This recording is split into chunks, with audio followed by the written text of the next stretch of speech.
Buenos días.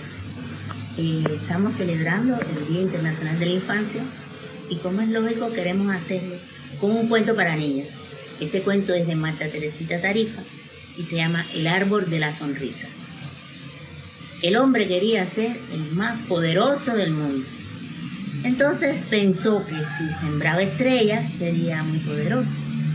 Tomó una estrella, la sembró y salió un hermoso árbol de estrellas.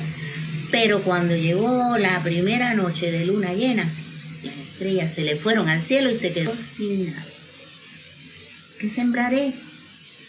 Cuando pensó, fue al mar y cogió una ola preciosa. Voy a sembrar olas. Y sembró una ola tan bella que se quedó encantado. Ahora sí seré poderoso. Pero cuando vino el primer ciclón, de esos ciclones que pasan por Cuba cada rato, se quedó sin nada, porque las olas se fueron con el ciclón. Esta vez decidió ver a un anciano, al más anciano del pueblo, y le preguntó: anciano, ¿qué puedo sembrar para ser poderoso? Ya sembré estrellas y se me fueron, sembré olas y se fueron con el primer ciclón. El anciano se rascó la cabeza y le dijo: siembra sonrisas. Ten cuidado, todas las sonrisas no son buenas. Hay algunas y otras tampoco es buena.